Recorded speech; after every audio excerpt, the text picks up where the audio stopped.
मासूम बहू घमंडी सास।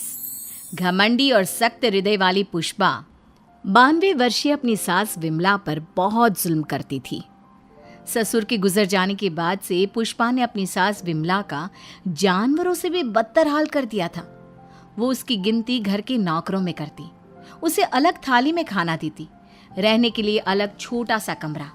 ये सब देख पुष्पा के पति आलोक को बेहद दुख होता, लेकिन वे चाहकर भी ना कुछ कह पाते ना कुछ कर पाते। एक तरफ उसकी 92 वर्षीय वृद्ध माँ थी तो दूसरी तरफ उसकी धर्मपत्नी। वो करता भी तो क्या करता, वो असमंजस में पड़ गया था। तभी एक दिन पुष्पा अपने पति आलोक से कहती है, सुनो जी, मैं सोच रही थी क्यों ना अपने बेटे राहुल की भी शादी करा दे। देखो ना, घर का सारा काम मुझे अकेले करना पड़ता है और वो बुढ़िया की देख रेख भी मुझे ही करनी पड़ती है। मुझसे नहीं होता ये सब।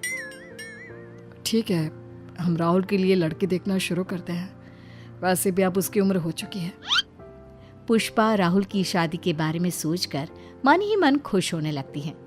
दरअसल पुष्पा अपने लिए एक ऐसी बहू की तलाश में है जो गाय से भी ज्यादा सीधी और कोयल से भी ज्यादा मीठी हो।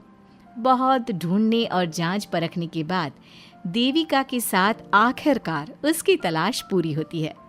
वो देविका को राहुल के लिए पसंद कर लेती है और एक अच्छा सा मुहूर्त देखकर उनकी शादी करा देती है। ऊंचे संस्कार और सरल स्वभाव वाली देविका ने ससुराल में पहले दिन से ही सबका दिल जीत लिया। वो रोजाना अपने ससुराल में दिन की शुरुआत पूजा पाठ से करती और सबका अच्छे से ख्याल रखती। एक दिन देविका सबके लिए डाइनिंग टेबल पर प्लेट लगाती है। सभी लोग टेबल के पास आकर बैठ जाते हैं।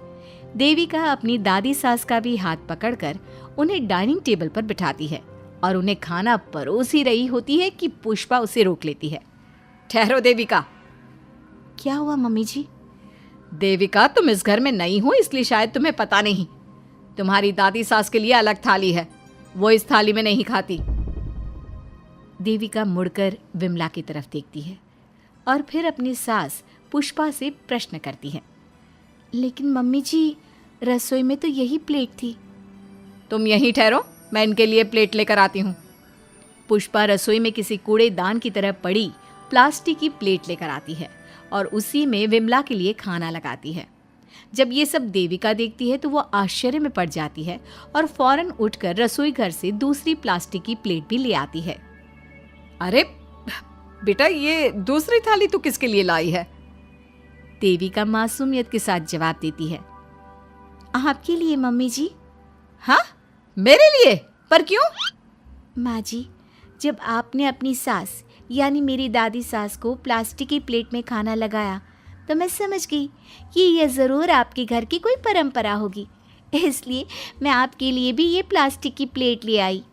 अब आप अपनी सास के लिए इस प्लेट में खाना लगा दीजिए और मैं अपनी सास के लिए इसमें खाना लगा देती हूँ। देविका की बातों से पुष्पा हैरान हो जाती है। वो सोच में पड़ जाती है कि वो अपनी बहू देविका की मासूमियत पर खुश हो या फिर उसकी नासमझी पर दुखी।